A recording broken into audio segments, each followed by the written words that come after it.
What up, man? Y'all know what it is. I'm back once again, man. It's your boy Big Bootsie. Y'all already know I only bring legendary stuff to the table, man. But don't get it twisted. We bring other brand new things up here as well. But I'm starting off with my legendary people. So, you know, I gotta introduce. This is like my brother. We go way back years. Facts. And this is my brother. Y'all know him as DJ Skillz. What's up, Skillz? What's good, bro? My brother, man. Yeah, we here. Finally got you here, man. Yeah, finally got you here, man. Yes. So, man, I wanna go all the way back from when we first met. Right. And we met through a mutual friend, God bless him. Marty. Which is Marty. Yeah. You know what I'm saying? So, before we met, what was you already into DJing on a heavy scale as such as you are now? Yeah, so before we met in what, like 2001? Yeah. I think it was like 2001. So granted, I started DJing in 96. In 99, I went on my first tour with the RZA. Oh, okay. It was the Bobby Digital tour. I was opening for B Lord. Actually, that was my first manager. B Lord, South Carolina. Yeah, come on, you know. Yeah, so that's kind of like what started me seeing the bigger picture. You know what I'm saying, and things, and then from there, that's when I met Kenny Burns a year later. Puff manager. Yeah. Kenny Burns. Yeah. You know, he had the 2620 music then. Yeah. And that was he introduced the Young Bloods, Jim Crow. That was my second tour I went on. I did that in 2000. Right. So from there, it was just kind of like the snowball effect of everything just kept just building. Right. Building. And then I met Marty, 2000, 2001. I think we was in Dillon, South Carolina somewhere. And Chaos. Okay. Introduced us, and Marty was just like, "Yo, I gotta rock with him." Marty was rocking with Akinelli. Yeah. Then I think they brought Akinelli for a show, and that's how we connected. And from there, he's like, "Yo, I want to manage you." And from there that was it. And so he had told me about y'all, man. And big shout out to B Lloyd and them, Gary G. That's his manager. That's my boy. But yeah, he started telling me about you and Flash. Yeah. And he said he set up a meeting and y'all came to my house. And we was trying to put something together to actually start, you know, adding on to what y'all already was doing and stuff, man. So, but I was rapping then at the time, as a matter of fact. Marty was managing me. So that's when I had met Akinelli. That's how I got to know Akinelli real good. And shout to Ak, that's my brother as well now at this point. So, what we did, we sat down and we was putting something together, a blueprint and everything. It was like a mix. I remember because we came to your crib in Durham. Exactly. I remember this, like I said, that was the first time me and Double, the whole crew. I can't remember the youngin' I had in the crew. Davon. Yeah, it was like, Marty had a plan. Yeah, like, he definitely had a solid. He was connecting the dots, like. And I think y'all got family ties in like Laurinburg. Yep, exactly. Yeah, so that's kind of like right across the way from Florence. That's crazy you mentioned that. I brought him from Laurinburg to actually help me run what I was doing up here. And, you know, I was new in the music game. I had just came home and, you know, I was just booking artists so I could perform. Right. So, like I always tell people that formula Jay-Z and Dame Dash and them was doing, I've done that before. I just didn't prosper with it because I didn't really know the game. I was learning it. Right. But I brought him from Laurinburg to help me pursue what I was doing here in Durham. And we started booking Mr. Cheeks. That's how I got to know Mr. Cheeks. And so, you know, after that, I started moving around a little bit more. And that's my point. After that, you and Flash, I don't know, y'all just disappeared. And next thing I know, I see y'all doing parties everywhere. I'm like, hold up, this gotta be the Skillz I know. This is got to be my bro, man. I'm like, yo, I don't know, whatever science y'all put together, man, y'all put it together real well. Well, it was unscripted, man. Like I always tell people, like, you know, I'm big on energy. You know what I'm saying? Facts. And you link with people that kind of, you know, kind of got the same synergy that you have, and you just kind of like, you feed off of that. Cause like when me and Flash met around the same time, we all met. Oh, really? Like, I met Flash in a Guitar Center here in Raleigh off Capitol Boulevard in a DJ battle. What? And I was like, yo, like he dope. And we connected, and then come to find out, my shouts to MC, we had a DJ called Untouchables. That's my boy. I taught his brother how to rock the mic and all that. Right. So MC had the DJ crew. Yeah. And one day he was like, yo, I want you to meet some DJ friends of mine or whatever. And Flash was there. We was like, man, we know each other.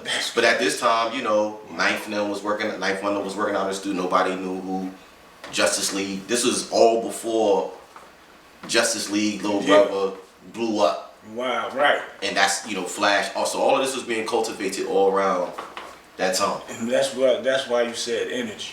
It's energy, man. Like, it's like things that's supposed to be. That's deep. They're gonna be. Because I thought you and Flash was already like brothers already. Nah, we cut from the same cloth. Yeah, man. That's deep right there, man. So now we got the story of how Flash was on tour with Little Brother. Yeah, that's how, and then that's how that came into play. And then around that same time, it's like when you said you feel like Dan Skillz disappeared. I dropped out of school at St. Aul at the time. Yeah, I dropped out 2002. Okay. And just want to pursue DJing full time. So this is right after Mr. Cheeks Lights Camera Action video. Yeah. Marty set that up because he ties with Cheeks. Right. And you know that kind of just took its own course for me, and that's when I linked with Kanye. He came out here to Raleigh. Yeah. For the I think it was the SMES Music Conference, but nobody knew who Kanye was then. Right. And linked and did the College Dropout mixtape. Right. And then from there, Paid in Full came out. Yeah. The Paid in Full tour. I was doing the after parties. Word. And then I linked with Rel, and after that. Yeah, Rel was from South Carolina. Right. And that was our first, like, we met in Fayetteville, but, you know, didn't know. I knew he was from Orangeburg, but he didn't know me. So once we figure that out, he's like, oh, nah, you rolling with me. And yeah, that's crazy. The rest was history. One big circle, though. Even from down there, from up top, coming right back here. It all linked, and can't forget White Bread, BBO. Yeah, my bro, White Bread. That's Marty's blood cousin. Yeah, Marty connected that. He's still running with Mace. Yeah. See Mace with talk shows. He'll probably be sitting in the background somewhere. Yeah. And he's teaching now. Yeah. Shout out to White Bread. Yeah, we still talk. Man. That's my brother. Yeah, we still talk. Man, that's crazy. Yeah, man. See, you've been so busy, I ain't had time to catch up with you, man. Yeah, me and you catching up right now. See, this ain't an interview. This is about brother with brother talk. Real talk. That's crazy, man. Yeah. So, yeah, shout out to White Bread. I'm proud of you, bro. I see you doing your thing and all that, man. So, so I didn't know you was connected with Kanye. How that happened? That's so, shouts to Chubbs and Matt. They was doing the SMES Music Conference during that time. Right. They was doing it in Durham. And this was on Kanye Come Up. Right, when he had just put the, I think it was the Get Home Soon or Get Well Soon mixtape that he got in an accident. And, I had just dropped out of college. I was at St. Aul in Raleigh. And, my manager, E. Terry, he was doing the Rockefeller stuff, all the marketing promo for like Southeast. So anything that came through this market, he already knew. Yeah, he already knew. So, being that it was a conference, he knew Kanye was coming in town. And I was just like, yo, like, I already said I was going to do a mixtape, and I was calling it the College Dropout. So he's like, yo, Kanye got an album coming out called College Dropout, and he coming to the city. I'm like, yo, it'd be dope. Man, that's dope. Wow. You know what I'm saying? And it was like, it was a reach, but I didn't think it was far-fetched because I felt like the energy, it was real. And so he's just like, yo, I got to get Kanye when he come in town. So when he come in town, I'm going to just hit you and just come meet me. I was living off of Millbrook Road at the time. Right. So they was at Bahama Breeze, middle of the day on a Friday. Right. Well, that maybe it was like a Thursday, Wednesday, something. But it was before I had to do my shift at Foxy. I was doing radio at Foxy 99. Oh, you been in Foxy that long? I did Foxy, so that's crazy. When I dropped out of school, I was majoring in mass communication. Right. So concentration in broadcasting. Dropped out, ended up getting a job later, a year later, in the same thing I was majoring in. Man, God bless you, boy. So that's why I was like, it's no need for me to go back. This is what I'm supposed to be doing. Right. So he hit me and was like, yo, I got Kanye here. Come to Bahama Breeze now. Whoa. It's like 2:30, 3 o'clock. I got to be on the air in Fayetteville at 5. I'm in Raleigh. Right. So I'm just like, I'm going to Bahama Breeze. Yes. Sat down, we chopped it up. He's like, yeah, they were telling me you trying to drop a mixtape and you trying to take my album name. I'm just like, nah, like it's nothing like that. Like, I'm like, I'm a That's how he was direct with you like that. But no, it was in a joking manner. He just like, nah, I'm fucking with you. Like, yeah, and it was all love. So we laughed that off, and then we just sat down and had a real conversation. He was just like, yo, I'll host it. It's all love. He was just like, find me a studio, and I'll go do whatever you need. And where's that mixtape at right now? I got it. I got it, and I have that and the original drops, and that's when he met. Did you ever release it? Yeah. What? I'll get you a copy. I need a copy. Yeah, nah, I'll get you a copy. Yeah, that was like the startup, and that's when, so the studio that he ended up going to, yeah, that's how he linked up with Knife and Lil Brother. Right. At the same time. That's how Knife got connected with Jay-Z to actually do tracks. I'm not going to, I can't speak on that because that I don't know. Okay. Because at that time, I wasn't really in the fold of the whole, we were still cool, but I was just so engulfed in my own brand and kind of like doing my own thing at the time. So it was like, I would go check them out, say what up. Right. And it was just like, I got this going on over here, so let me no doubt put my hands on what just showing brotherly love in and yeah. just in case y'all have to do something. And it's still there. Small, you know what I'm saying? So I know that's when they recorded the C Now record. It was Lil Brother and Consequence or whatever, and Kanye. But yeah, that's what so Kanye went through, did the drops. I made it to my radio show. Came back to Raleigh.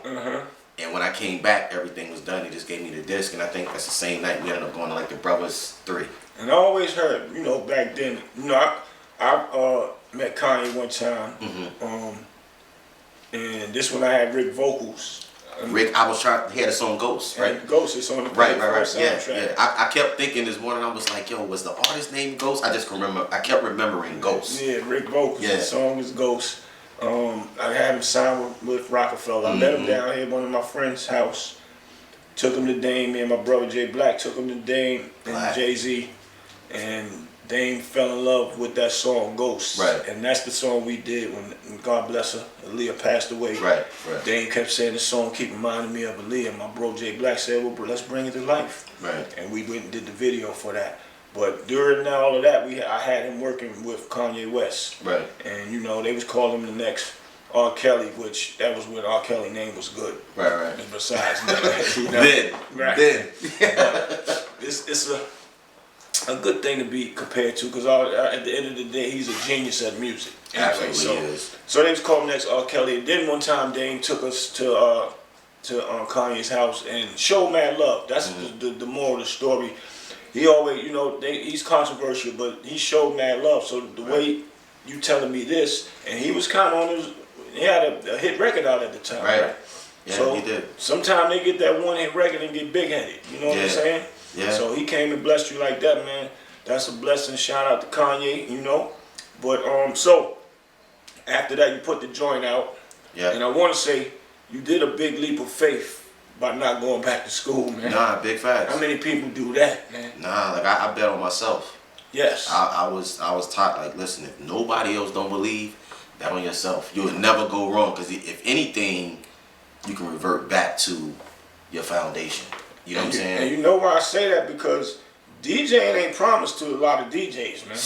DJing, man, there's been people DJing for years and don't get the cuts and the breaks and the maneuvers how you maneuvering. You know what I'm saying? I'm gonna tell you a crazy thing. I was having a conversation the other day with one of my homies, and we were just talking about DJing and you can come into this game and you can use it as a crutch, and a crutch is supposed to help you. Right. You know what I'm saying? Like, you don't depend on the crutch. Right. Fact. And I see a lot of DJs, they get that crutch and they lean on it way too much weight. Right. And then when the crutch breaks, they left to try to figure it out. And I think that's where they get lost in the shuffle. Right. You know what I'm saying? Right. So it's just kind of like one of those things, like I always said, and I move around with a lot of artists, you know what I'm saying, in this industry. That's a fact. And the one thing I've always learned was just I don't use, artists to benefit me. I like to work and build a partnership, you know what I'm saying, and get out of it what I'm supposed to get out of it. Right. Because when they say that they're done, and there's nothing that you can do. Right. You know what I'm saying? That's a fact. So it's like, what did you do with the time that you was given with them? You know what I'm saying? So it's kind of like, that's one of those things it's just like, maximize the opportunity, bro. Right. Like, don't take it for granted, because they don't have to choose you. And they can stop whenever they stop, and whenever they say I'm done, like, what you gonna be like, yo, what? Like, nah, bro. Like, maximize what you got with them and make it work for yourself so you can see down the road. That's why your name is really implanted in the game now. So I'm pretty sure that your name come across a lot of desks when they actually formulating shows, when they sending artists out on promo tours, when they sending artists out to go do shows. Your name as a DJ come across that desk. You know what I'm saying? But as well as you pushed yourself to not just stick with one DJ. One rapper. You said, man, I'm gonna go deal with all artists, right? Rappers, R&B. So that's a smart move, right? So this right here is a good jewel for DJs. So y'all better make sure y'all pay attention, because this right here is a humongous jewel he giving y'all. Don't get stuck on one artist because he hot or she hot right now. You running around with him. There's one thing for sure.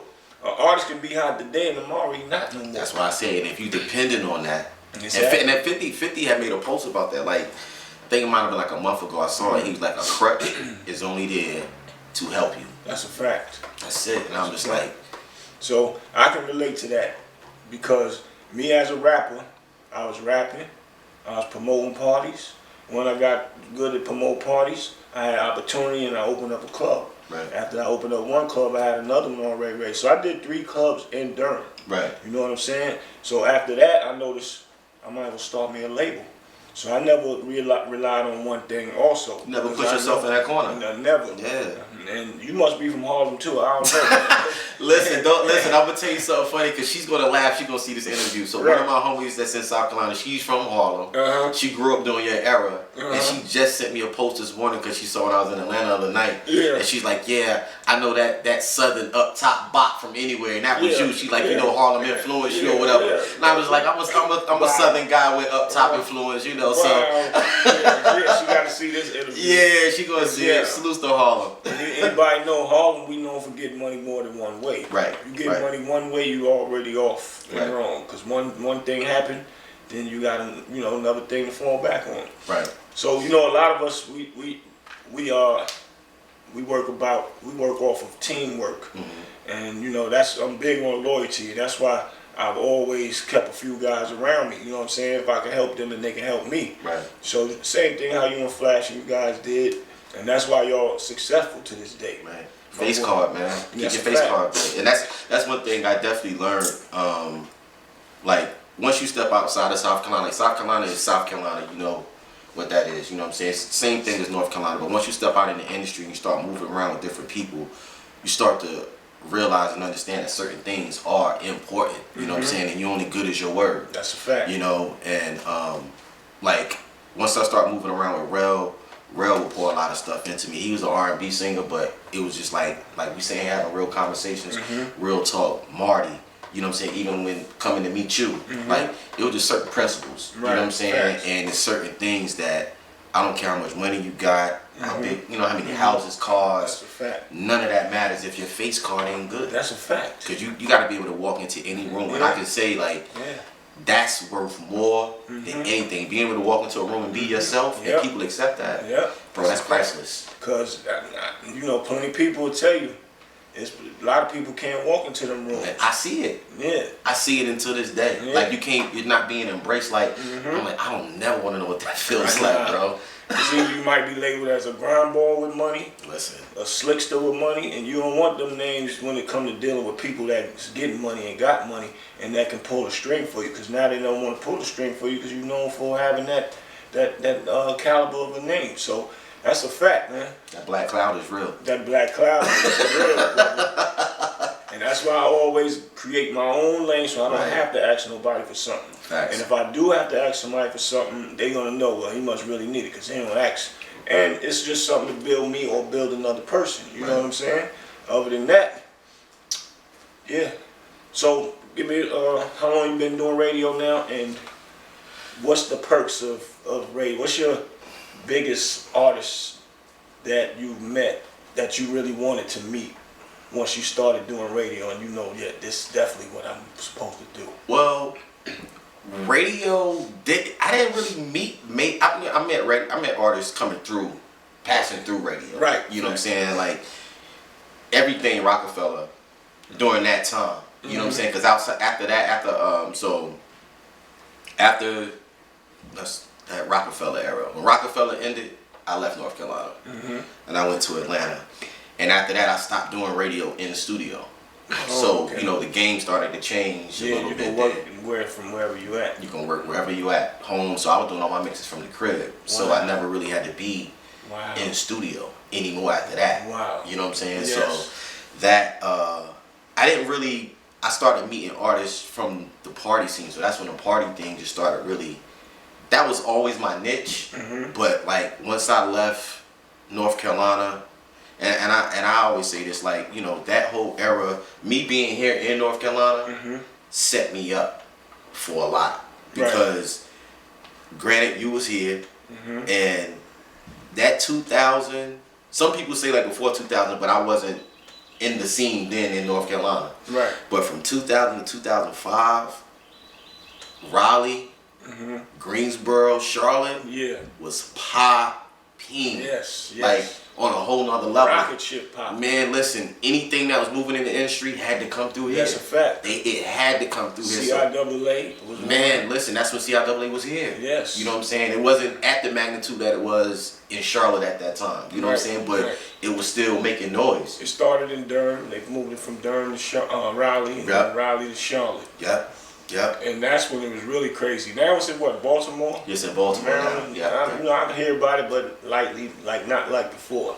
It can make its own home in Baltimore. Right. I'm not gonna say that it can't. Like I can see it. Like I did it the past 2 years. Right. It can make its own home in Baltimore. No doubt. You know, almost like how it was here in Raleigh.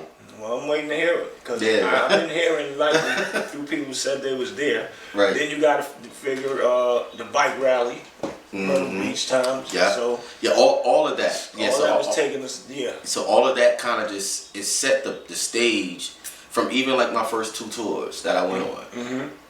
When I went on my first tour, it was just kind of like, okay, that was the Bobby Digital Brazil tour. Right. Okay. So I saw that, I'm just like, okay, I think this is it. So then going on the 2620 Black College tour. I was pretty much doing majority of the dates, opening the majority of the dates for those. So it was just kind of like the traveling in and out. Like I was doing that, doing a show one night, getting up the next morning, coming back to class. Wow. Like, getting to it. Yes. And so at that point it was like, I want to be a traveling DJ. I want to be a touring DJ. That's what I want to do. So that's where that money at.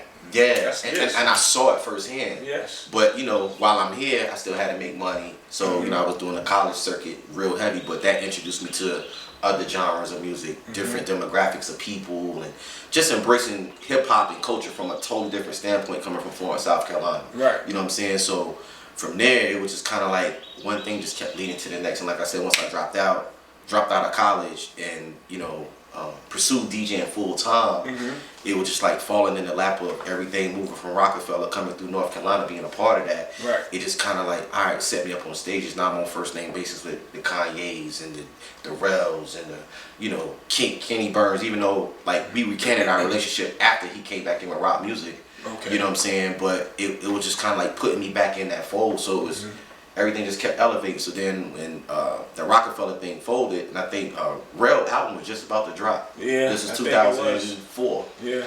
And I think at the time it was a 40 city tour that we had, sponsored by Remy. I'll never forget this. It was like August 2004. I was excited because I was like, yo, it's a wrap. We out of here. Yeah, Real was popping. Yeah. No Better Love, and then he dropped the Real Love remix. So I mean the Real Love single. So I was like, yo, we out of here. Put in my 2 weeks leave at the radio station. It's like, yo, we out. Like I'm about to be on the road. Right. It's a wrap. So they was just like, well, you got a home whenever you come back. Shouts to Uzi D. And then it's like after the week they gave the call of the tour about to, you know, it was about to happen. Then it was another call. It was like, yo, the tour is on hold. It's like, it's like a crush. So I was like, what happened? Wow. So then it was like, we holding off on Rel album. I'm not giving my timeline might be off, but you know what I'm saying, in the actual direction of what had happened, but it was like the Rel album is being held off. So then it was like, all right, something going on at Rockefeller. And I was like, what's going on? Wow. And then, what was the bad news? Jay-Z and Dame breaking Dynasty is done. It's like, what? Well, I got caught up in that as well. Right. Like I was just telling you, with Rick Vocals. Right. We did the video, $300,000 video, dedicated to Aaliyah.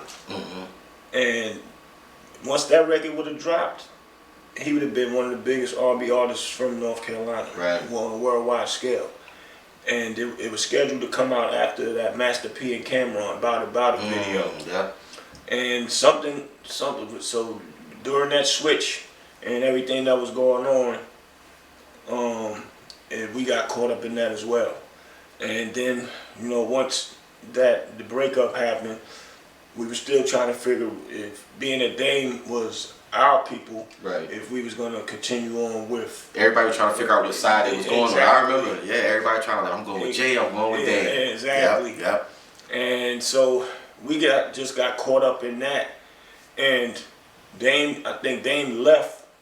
You know, I'm safe to say, you know, he was kind of upset behind it. You know what I'm saying? More or less hurt because Jay was like a brother to him. Right.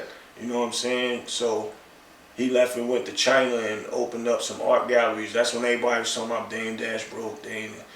He was over in China enjoying himself, getting over, you know, that and figuring out his next move and all that. So yeah, I feel your pain with that, because I was like, yo, we out of here. You know, I mean, you started looking like me when you were saying that. I'm like, yo, my brother, we about to take off, man. That was a real time, man. It hurt me to my soul. But what I'm about to do, though, I'm about to rekindle. I actually bought Rick Vocals here and then recorded some records with him. Okay. And I'm going to, you know, do a past story on him, get him a publicist, and shoot a couple videos and start dropping them and start building them back up. Word. And get him some of them hot R&B songs, you know what I'm saying? Okay. So I'm going to make sure I send you some of those. Nah, definitely need that. R&B is like my lane, so. Yeah, because he's talented. And he's still a breath of fresh air for these ladies. That's what, you know, that's how you're going to win with that. Wherever the ladies go, the money follows. That's Trust that. That's what I do now.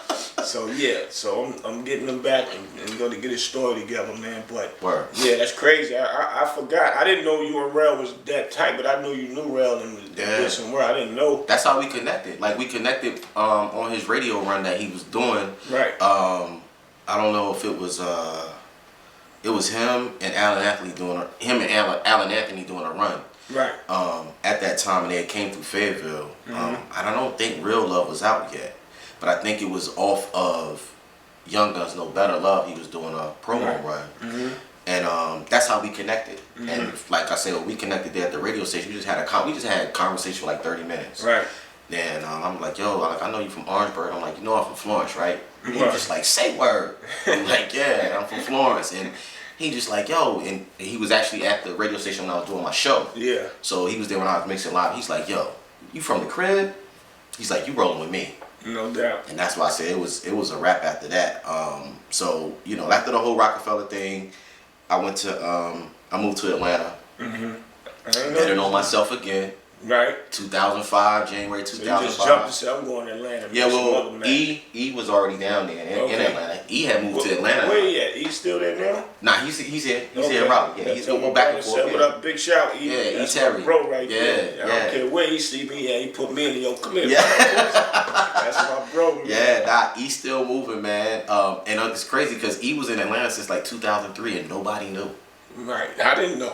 He was back and forth. He was here in Raleigh doing the Rockefeller stuff, and then he was still in Atlanta. And this was when All Star was in Atlanta. So people walk by him and think, he ain't a regular guy. Nah, he know a lot of people. Sitting in the cut. Yeah, observing. Yep, that's all he's doing. So I see him, he put the big smile on. What up, bro? Yeah. Yes. Yeah. Well, he's just one of them humble guys. You wouldn't know that. He's in the industry heavy like that. Right. Always because he acts humble and regular. That's a good thing. And one of the things that plays a major part of that is like being able to listen. That's one thing I also learned too. Like you being around a lot of people with money, like sometimes your money doesn't match their knowledge. That's a fact. You know what I'm saying? So it's like you gotta always be in a position to listen, and that kind of carries you a long way. You know what I'm saying? I tell people that a lot. Sometimes what be crazy is people always want to tell a person that actually on top things and want them to listen to it, which is cool. I like to listen to people that a young baby could tell me something, and I'm gonna take that knowledge in. So even a person that has money have to listen too, right? Because they wouldn't get to the position where they at. So, like you said, that listening thing is a very powerful key to anybody successful. Right. In any lane of business. That's a fact. Any lane of business. That's a fact. I don't want to know everything. And even if I do know it, I'll throw it out there. If they don't want to utilize it, that's cool. But still, maybe later on they'll catch on. And then sometime they might listen to it and take them somewhere and they pull you with them as well. Right. You know what I'm saying? and vice versa.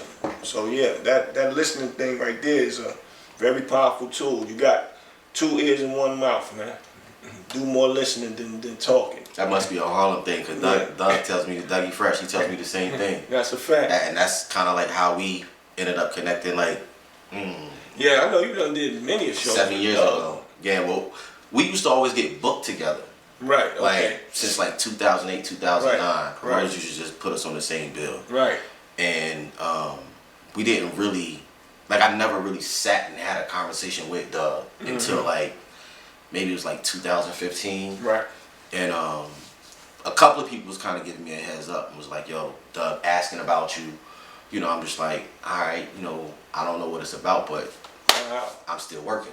I don't never stop and get excited. Like, you know, I'm just like, all right, that's what's up.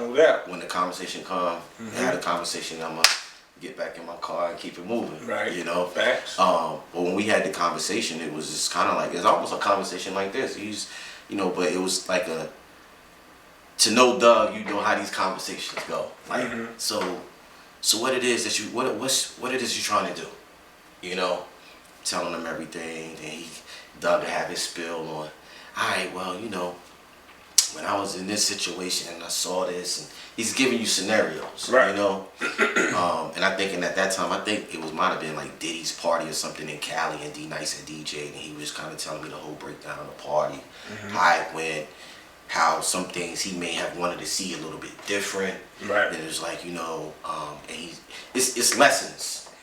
Which goes back to what we were just saying, being in a position of always being able to soak those conversations in by listening. Right. You know, and it's crazy because this conversation we was having this conversation in my hometown, Florence, South Carolina, which is wow, because we got booked to do a party there that night. Right. Wow. Me and Doug sitting in my city, right, having a conversation. I don't know what's about to happen from the conversation, right, but we just having a conversation an hour before the show. You know, so granted, you know, I was like, you know, I want to be a touring DJ, doing more corporate, you know, high-end events, and, you know, it was just like, well, you know, I think you got what it takes, you know, and he was like, I think I got some things that I want to include you in moving forward. Wow. So he was just like, you know, be ready. He said, because I'm going to call you. And this was like November 2015. Then 2016, February 2016, I was doing the Battle of the Bands at the Georgia Dome at the time. I get a text on I see my phone ringing. Yeah. But I'm on stage, and Ludacris is coming on stage to perform. I'm looking at my phone like, why is Doug calling me? But I'm like, Doug must be in the building. But I can't answer it because Ludacris is coming up performing. Right. So Ludacris does his performance or whatever. And then I say I have a voicemail and a text message, and I'm just like, when you get that, it's something that they need to share. Right. So I go down in the dressing room after the drink, and I listen to my voicemail, and it's like, yo, I'm about to go on a cruise, but I have an event that I think I want to pull you in on next week. I'm going to be out of pocket for 7 days, but call my manager, Mary. She'll give you all the information, and we'll go from there. That's all I had to go off of. So I'm just like, what is this? So get done with the show. We get in the car, so I call Mary, and she was like, hey, Skillz, what's going on? You know, she like, so Doug told me a lot about you, got the information, so this is what it is. Doug's doing the NAACP Image Awards next week, and he wants you to come with him. Are you booked? I'm like, I was, but I'm not anymore. Yeah, I'm not anymore. And after that, it's been history. So me and Doug been rocking, you know, the party hosting. Since then, since 2016. Man, that's big, man. And shout out to Doug, man. Yeah. Good dude. You know, him and my brother Mecca, Unique Mecca Audio. Oh, Mecca Audio. Yeah, tight. And you know, he Unique created the AEO. Right, yeah. And that's hip hop history. That's a fact. Yeah. And Doug went, asked him, can he do a record? He did the record. And, you know, he gave my boy his points and rights to everything. You know, he just licensed it to Doug, but out of respect, he showed my boy mad love. Actually, Doug's son loved my boy Unique, man. Right, yeah. So, that's you know, it's like a full circle, man. It's kind of giving me like deja vu, like all the elements of where, like you was over here, I was over here, but we still in the essence. Come back full circle, man. Yeah, right back to the center. Yeah, it's real deep, man. And I want to say, personally, I'm proud of you, because like I said, you left from my house that day. We had a plan of what we was gonna do, mixtapes and all that. We never really got to do whatever we said. Can't remember why, but I know you disappeared and then you come back this humongous DJ. I'm like, hold up, man, I know that name, man. Yeah. That's my boy right there. Right.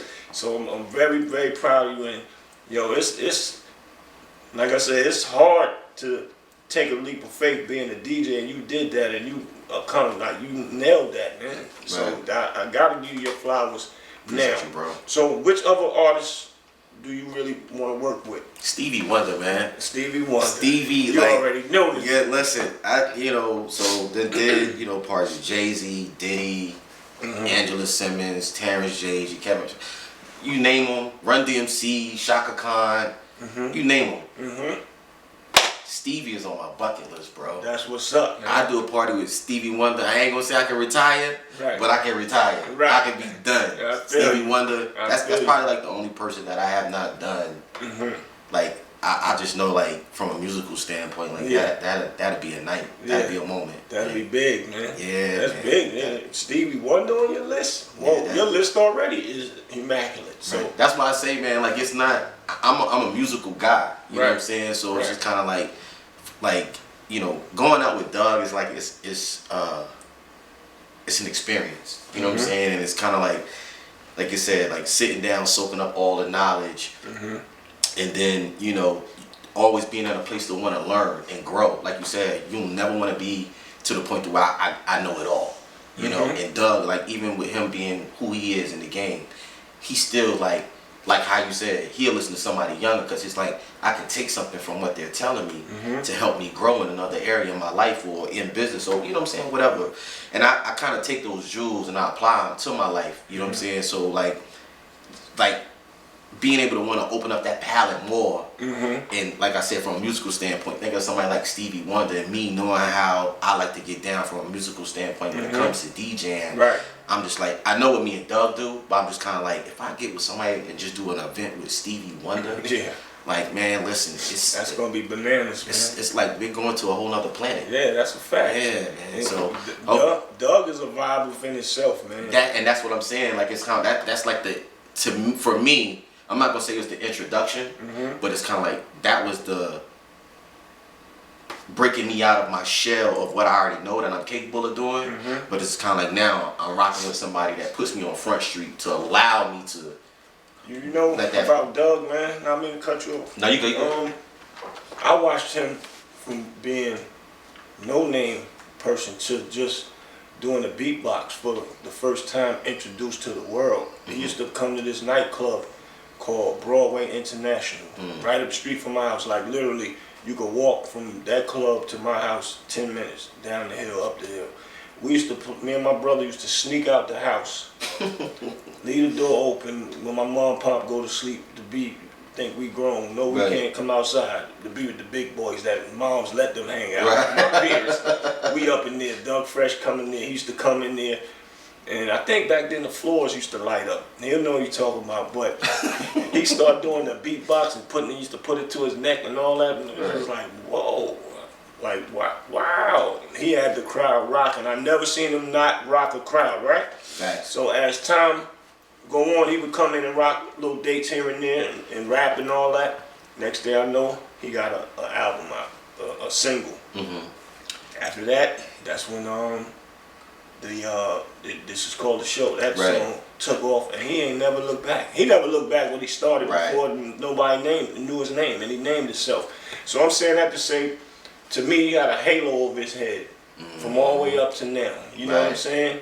And you know, black don't crack, so my boy, and he know how to entertain, man. Right. And one thing with you with DJing, I've seen you DJ older clubs. I see you DJ college clubs. One thing about you, you're an entertainer as well because you know what to put on. So tell me, that's what I want to know because as a DJ, science.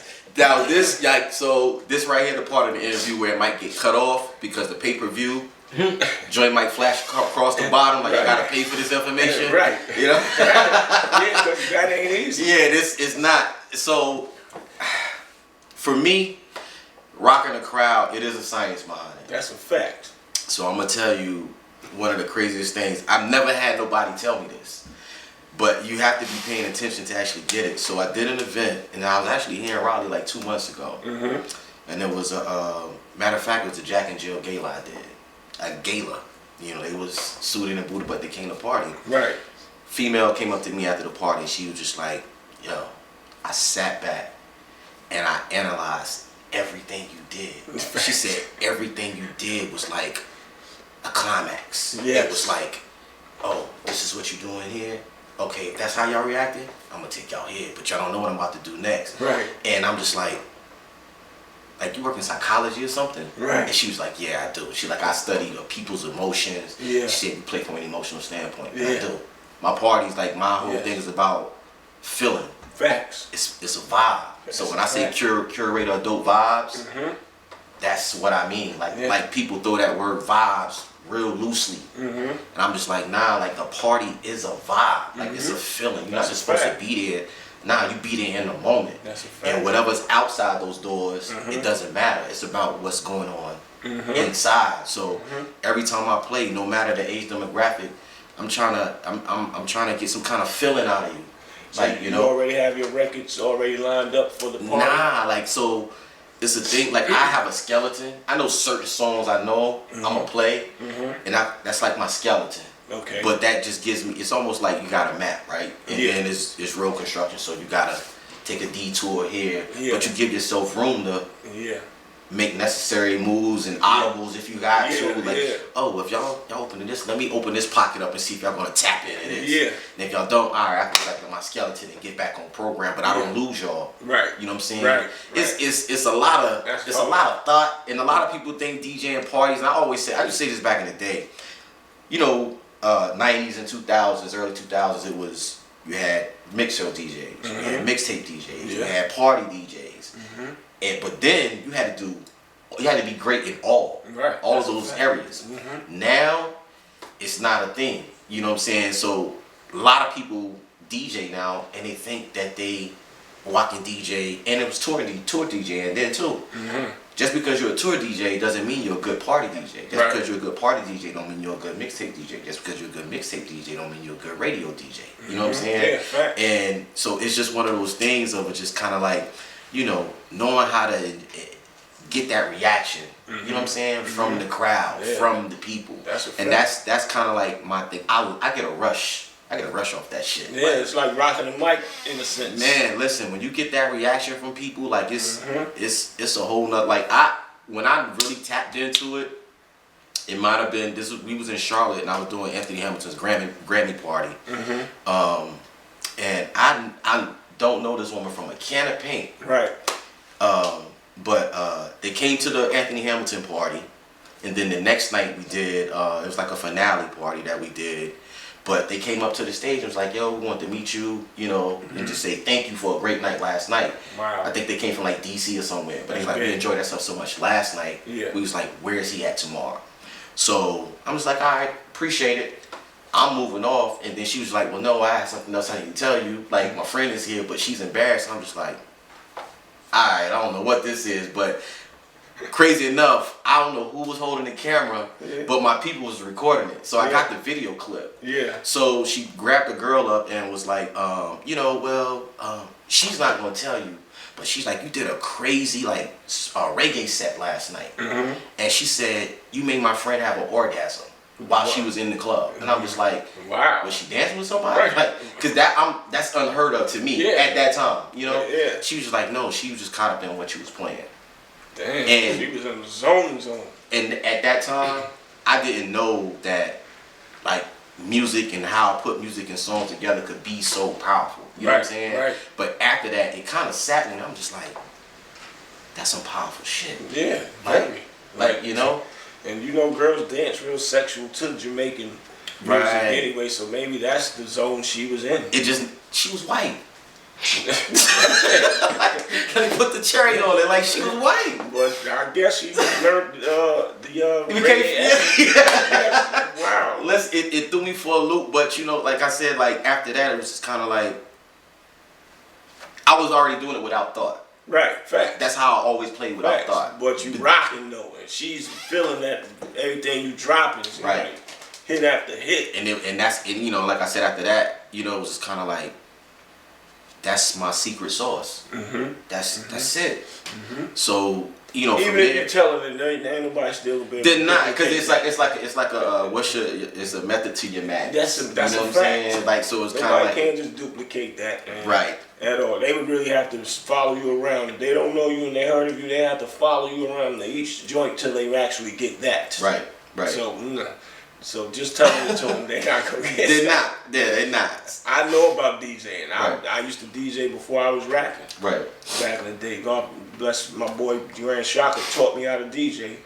And so I knew the skills that, right? So I actually went and did 106 in Park. I mean, not 106 in Park. I did the basement with Tigger, right? Just to promote things that I was doing. So right. I went up there as a DJ because I already knew how to do the turntables and the, you know, the mixes and all that. That's one thing about you. Always like I noticed you was like a jack of all trades. Then, but like how they say a master of a jack of all trades, but a master of none or whatever. Yeah. Nah, that master of none. Like you had your hands on this.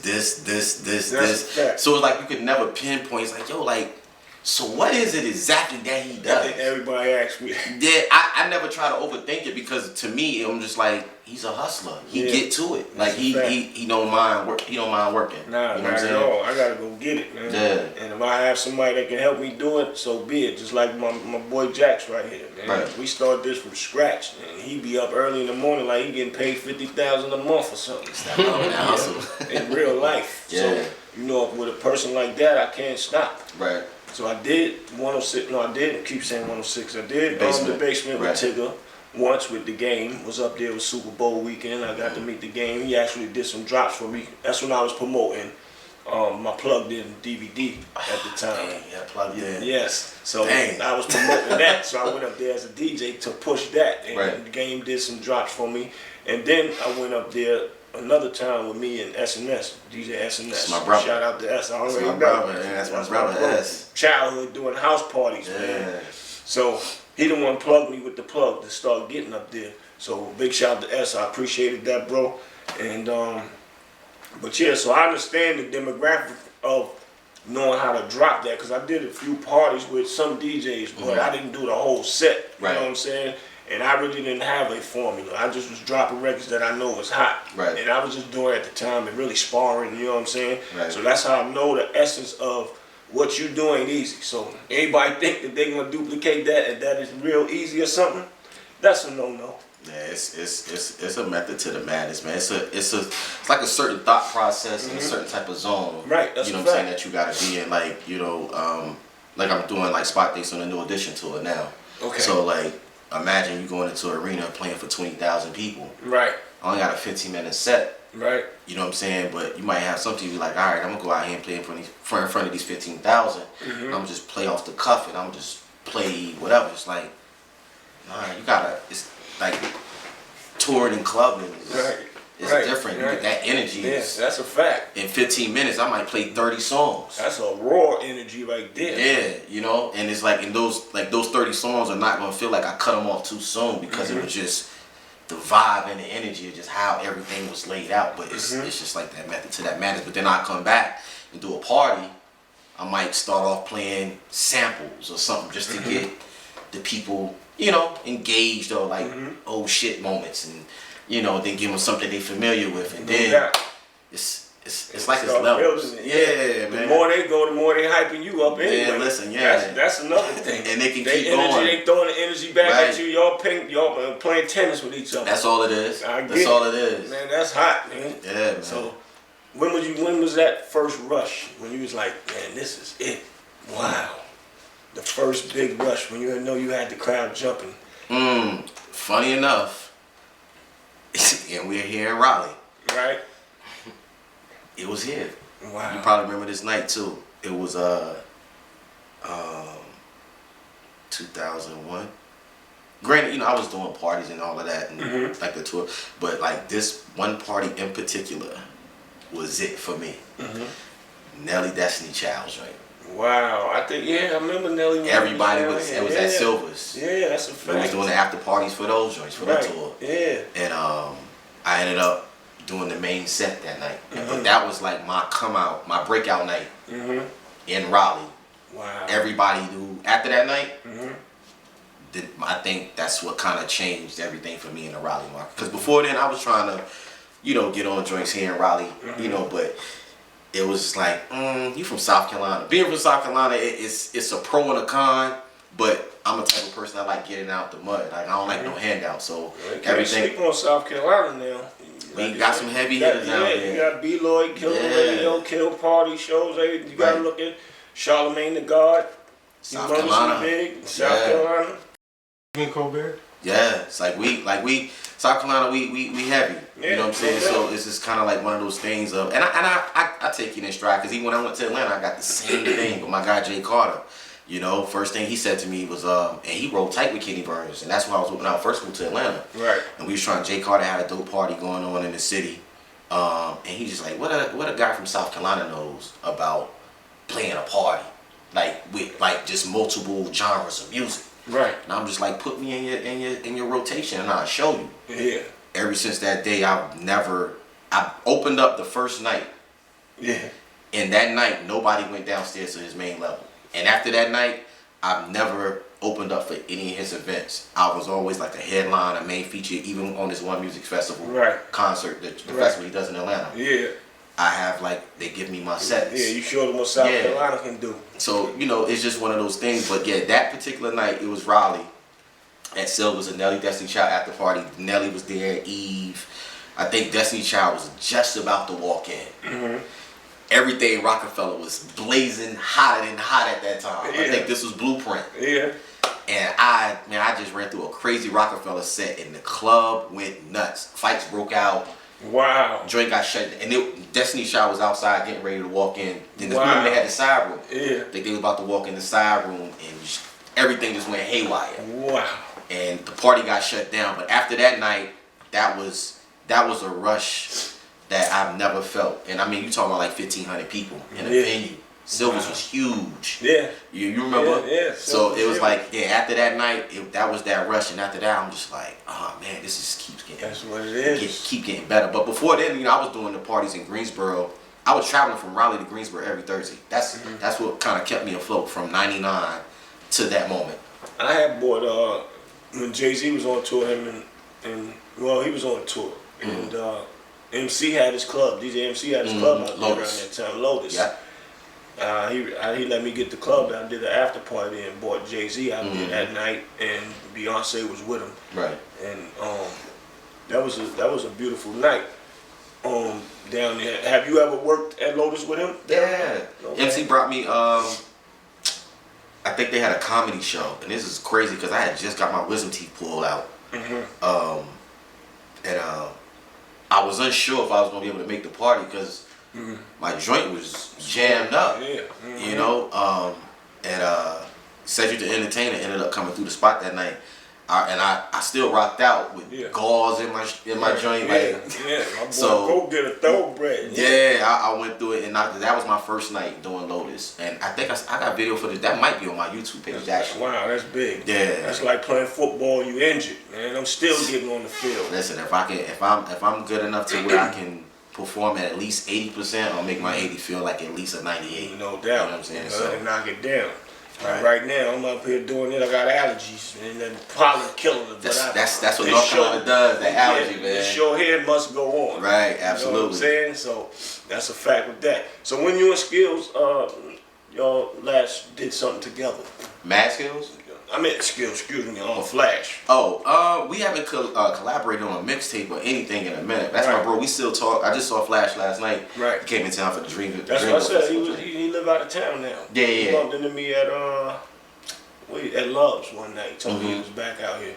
So what he doing? He touring with Lil Bro? No, he's not touring with Lil Bro anymore. Flash got his own thing going on now. That's what's up. He's producing. His production is. I gotta get him up here. No, his beats has always been fire now. Flash is on a whole nother level when it comes to that production, bro. Man, I need some beats, man. I'm working with two new artists right now. Holla at Flash. I got to. Listen. I got to, man. Holla at Flash, bro. He got some. He's a sleeper to me, and I ain't saying that because of my brother. Yeah, I've been around a lot of different producers, and like for a lot of people not to know his work right now, Nah, and he's still nasty on the DJing, but he's coming into his own realm. Yeah, he another one that keep that crowd jumping, man. Yes. And that's a fact. His formula is L too. Yes. I got to get him up here. Nice little interview with him because he got some history to talk. Yeah, nah, absolutely. And while we speaking of that, I can't speak on all of those things in Raleigh and with Flash and not salute my guy, Big Tex. No doubt. Tex, shout out Big Tex. Yeah. Tex gave us a platform from Supper Club. Yeah, that's a fact. To Exit 75. Facts. To Sin City. And to what y'all still now know as the Star Bar. We was rocking with him Supper Club. Yeah, Supper Club, all that from 2005. 2013ish, we was in that fold. So salute to my guy Tex, man. So one thing I can say about Tex, man, I'm glad you brought that up. Cause I watched him from his City in the South clothing line. Right. That's way back. You know what I'm saying? And then his first party that he did at somebody else's club, and brought P. Pablo there, and that joint was crazy. He the first one started Sundays out here being packed like it's a Saturday. I think that's what people were saying. He never looked back. Right. And then he went and opened up the Supper Club. Yeah. And whenever he used to do Sundays at Banana Joe's. I didn't mean to cut you off, but that's where it started. Banana Joe's, right? Banana Joe's, that's the name. I'm glad you cut me off. Yeah. Banana Joe's. Banana Joe's. And he never looked. He bought P. Pablo there. P. was hot. Killing was that first single. Right. That joint was off the meat racks, man. And every Sunday it was like that for a long time. Then he opened his own spot, and whenever I needed something, man, he was there for me. Yo, let me get the club. He let me shoot a movie in there. We shot the Jukes movie in there. Right. I got Loon in there before he changed to Amir. Right. I got a little Ken brother, Chris in there. I got Shay Davis from Smack DVD in the movie. Right. Big shouts out to Nicky Monday. That's a film they put me a part of. I'm executive producer. Dame Dash is executive producer now. We about to put that out on Tubi. Okay. So, but yeah, Tex let me do that, and he always been a solid brother, man. Always solid, man. So I understand, you are giving him his flowers, and I'm glad you brought that up, man. Like, that's deep. Yeah, it's real, man. Like I've been blessed to encounter and be in a lot of good situations with a lot of solid individuals, and that's kind of it's rare. You know what I'm saying? But for me. It's just kind of like it's a testament of I'm where I'm supposed to be and I'm doing what I'm supposed to be doing, you know? Because your career been smooth sailing, man. Yeah. I be watching, I be seeing you. Well, it's smooth from the outside lens now. It's a lot of things that go bumps and bruises. We know that part. We know that part. I'm sure we have a whole nother interview. We're going to talk about the bumps and bruises. The behind the scenes. What? Trust me, I know, and anybody that's out there in the business world, they know what comes with it. Everybody ain't built for it. That's a fact. That's a fact. That's a fact, bro. But yeah, man, I appreciate you, man. We're going to have to do this again. Nah, I appreciate the invitation. When you hit me, I'm just like, let's go ahead and do this. I didn't know. I'll tell you, man, I was like, I don't know where this conversation is going to go. Because we met. Like we was involved with some real individuals. That's you know what I'm saying, and how we connected. It wasn't. I'm not gonna say it was odd, but it was just kind of like we was supposed to connect. That's a fact. You know what I'm saying? Because I think when we outside of that, I think what was the club in Durham? It was all I remember was a white building. Cameron had just came home. You brought him down here though. The Palace. Was it the Palace? I got that on. That's gonna be in my documentary. Okay. It's the Palace, and Jim Jones, the Dipset wasn't even started yet. It was just Cam. Yeah. He just came home. He was locked up or something. He just came home or something, I think, at that time. He came back out. I think they were saying he was sick. I don't know if he was. I don't think so. But he had just came back and started getting back on his grind again. Okay. I know it was something that you brought him down to Durham, and Marty was like, we going to rock with Boots. That's the club that I used to work out of. Yeah. Palace. So you go down the steps and you go out through the other side, all of that. Yeah, Mr. Cheeks there. Yeah. Yeah, that's a fact. That's crazy. Yeah, that was my first time seeing you move in the industry.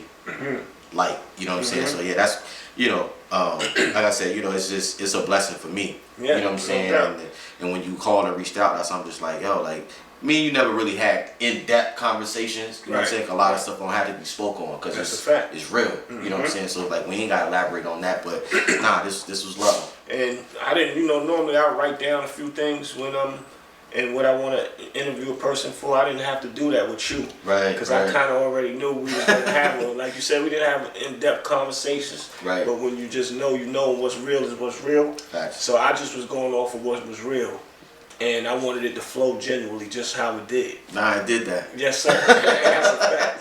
That's a fact. It definitely did that. So that just shows you our friendship, relationship, whatever you want to call it, right. how genuine it's been over the years. Even though we bump into each other here and there, right. or you'll hit me up if somebody see you and mention me, and you know, right. you always show love. You're always the same person. Right. I don't care where you at. So that means a lot to me more than anything. A no, person just love, being bro. them, B, for real. For real, man. That's love. So I appreciate you, man. Nah, I appreciate you. We're probably gonna have to do this once again. Listen, you know you got the number, so just hit me. Alright, phone call away. We gonna make it happen. My brother, appreciate you. Man. Nah, it's love, bro. So y'all know what it is, man. Street Knowledge Podcast. This is what we do, man. You rolling with your boy Big Bootsie.